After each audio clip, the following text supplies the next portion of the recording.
Hey guys, it's Paradise, and we have some amazing clips, funny moments, crazy character creations, and more from the community and ourselves. We're working hard on some more new move weapon guides for you, but some of these clips are just too awesome not to show off. Drop a like below if you're enjoying the Wild's content so far, and get ready for more on the way.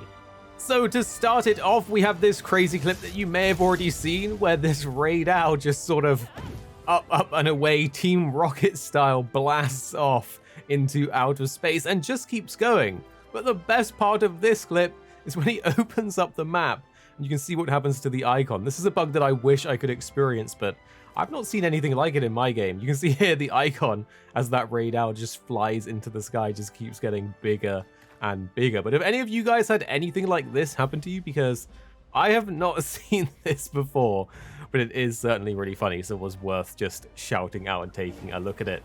Next up is for anyone that's ever whiffed an SAED, because imagine doing it with all of your friends and then you just unfortunately miss and get clonked by Raid Owl as well. Raid Owl's coming in clutch. Here you can see a really funny clip of a bunch of hammer guys really enjoying the new hammer charge, and listen to how much fun they're having. Let's go. And here you can see the Palico character creator, where when you sort of tweak between the different expressions, it really just does some funny faces. And again, the character creator in Monster Hunter Wilds is just amazing, and it does also transfer over to the full game once it's actually going to release. So spend all of your time now making your character, so when the game comes out you can just play with your perfect Palico and character without having to spend a few hours in character creator. But these expressions, like, look at this expression, it's just great. And this one had to be included because it's some of the most impressive Insect Cave gameplay that I've actually seen, making use of the rising spiral slash that you can see there, and doing a bunch of stuff that kind of brings back those aerial memories of the Insect Glaive. Like, this guy spends a lot of time in the air comboing together moves, and the Focus Strike, refunding his essences, dumping them with the Rising Spiral Slash, reclaiming them with the Focus Strike. So when you have a lot of wounds on the Insect Glaive, you can do some really crazy plays. And bear in mind, this is with the decimal damage, and the actual numbers we're seeing are still pretty impressive, considering the decimal damage really does lower those like big damage numbers. So when you see the decimal points, remember the damage is going to be a lot lower because it's showing like true raw damage or something like that. And here we have some really amazing Dual Blades gameplay. Oh, it's going to be hard what to pick what to main in Monster Hunter Wilds, because look at this spine dash. Oh my gosh. I don't know, guys. The Dual Blades is looking super spicy with the Focus Strike, and you can still do the spine dash without the Focus Strike as well with a ledge or on a slope. But God, look at it, just doing it back to back like this on a Raid Owl with a really long back and tail, damage numbers everywhere. Dual Blades is just full attack on Titan in Wilds, and I am here for it. I might have to pick this as a secondary. Next up is the sort of way that the Arachnid style small monsters look if you turn on the Arachnophobia mode. And it's great that they have these accessibility options because, you know, more people can play without having to worry about things. But it's just interesting to look at because it turns it into a giant like slime, which just looks really weird. Like, I'm not sure. I find them more creepy like this, but I would love to know what you guys think. I'm glad that the setting is there for people, though. It's obviously a very important accessibility feature. Here you can see when you actually block the beam attack of the Balahara, it does almost like a power clash, which is really cool. And next up, we have a little bit of me styling on a Chazakabra with the Switch Axe's new counter, the Counter Rising Slash, which you can weave in and out of your combos pretty fluidly. Just making the Switch Axe feel so good in Wilds. This was my traditional main, and I am loving it.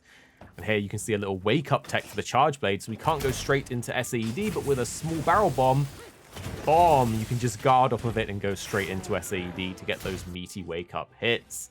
And here we have some clips from Co-Slayer. Shout out to Co-Slayer. He is one of the greatest Gunlance players that we've certainly seen, as well as, of course, our boy Rurikan.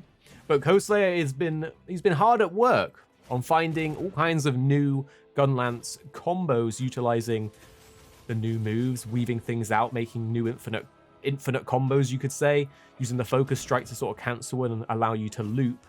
And there's actually another clip which is even more infinite and loopable, which I absolutely love. So here you can see a really quick loop the full blast, wyvern stake, reload, full blast, wyvern stake, reload, full blast.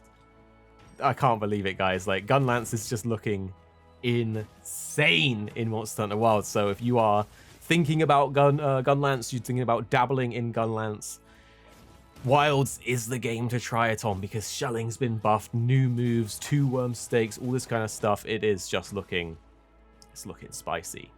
And next up, we had to show off some of these character creations, because this guy has basically made Woody from Toy Story in Monster Hunter.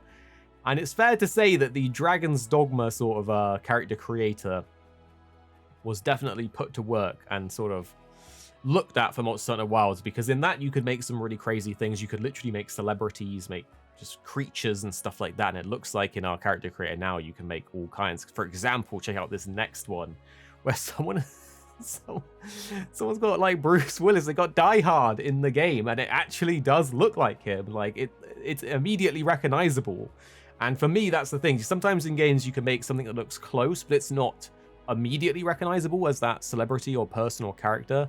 And in Wilds, it's just so good that you can just make instantly recognizable celebrities in the game. And actually coming up next is something really cool as well for the Palico once again, because you could even make your Palico into a Pokemon. So we've got Pikachu here, which honestly, this is a big inspiration for what I may actually make my Palico like. I might actually just go for a Pikachu. We'll have to wait and see. Alternatively, there's other Pokemon you could make it as, such as the grass starter in the recent games, whose name I actually can't remember for some reason, but it looks super cool. And, you know, the little paw print on the face with the right color matching, it's really well made. And of course, we have to take a look at the Akami sort of creation here, which again is a top contender for me in my Palico. So guys, I hope you're enjoying the Wilds content, and I hope you're going to enjoy the beta tomorrow as well. It's going to be super fun. I can't wait to see what you guys are going to get up to, and make sure you're subscribed down below for more videos on Monster Hunter coming very, very soon.